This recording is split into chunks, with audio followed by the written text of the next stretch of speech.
കൊമ്പുള്ള കായല്ല കൊമ്പങ്കാട് പോയാന്ന് അന്വേഷിച്ചത്. പിന്നെ ചിന്റെ പേരേക്ക് കളിച്ചാൽ വന്നായി ഞാൻ ഒരു റൗണ്ട് ഓട്ടിട്ട് തരാം. ആ മരം വെട്ടി വരുമ്പോ ഒന്ന് തുടങ്ങിയോ? പടച്ച തമ്പുരാൻ, ഞാൻ മരം വെട്ടിയേര് വന്നു വിചാരിച്ചല്ലോ. എവിടുന്നത്? അത് ജുമാനന്റെ ആളെ. വിമാനോ? വിമാനല്ല, ജുമാനന്റെ അപ്പുറത്തെ വരി തൊട്ടിട്ട്. ഇതെങ്ങനെ അഞ്ച് അടുത്തെത്തിയായി? ഇത് ഓളിച്ച് തന്നു പോയതാണ്. ഓക്കെന്താ പിരാന്തല്ല, എത്ര നല്ലൊരു ബൈക്ക് കൂടെ കൊടുത്തിടാന്. ഇജ്ജെ കാട്ടിയേ? ഞാൻ ഓളത്തും കാട്ടില്ല, ഓളെ കാട്ടി ഓളിന്റെ ഇവിടെ അന്നെ ഉള്ളിട്ടൊന്നുണ്ടാവില്ല. ചേലക്കാതെ കൊണ്ടേ കൊടുത്ത ബൈക്ക് ഞാൻ അത് കൊണ്ടേ കൊടുക്കേണ്ട ആവശ്യമില്ല. ഓളെ പരം കൂട്ടി വരാൻ നടക്കും. അടച്ച തമ്പുരാൻ, എന്തിന് വണ്ടി കൊണ്ടുവരേക്കാരോ? ഓളെ പരച്ച് കണ്ടിക്കണോ? ഓ പതപ്പൊക്കെ ഒരു ഊത്തൂതിയ ഞാൻ ഉച്ചൂടെ കിടക്കും. അതിനെ പേടിയൊന്നുമില്ല. എന്റെ അപ്പച്ചുണ്ടാവുമ്പോ ഞാൻ അതിനെ പേടിച്ചിട്ടുണ്ടാവും. അതിരിങ്ങളെ ആ വരുന്നു നിജായോ എന്റെ പാടായി.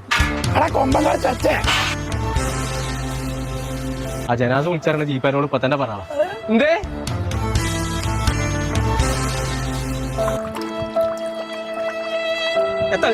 പാത്രം പോകെ ഇപ്പൊ തന്നെ പോയതെന്നാ എടുത്ത് കത്തിയാ പോകുന്നത് ആരും. അപ്പൊ എന്തേന്നോ പാപ്പാടൊപ്പം പുതിയ മനസ്സിലായിട്ട് ഇതേമാതിരി വാങ്ങിക്കൊടുക്കാൻ കാര്യത്തോടല്ലോ കൊടുക്കാത്തോടല്ലേ നോക്കി വണ്ടി എടുത്ത് പേരിക്കോളാ.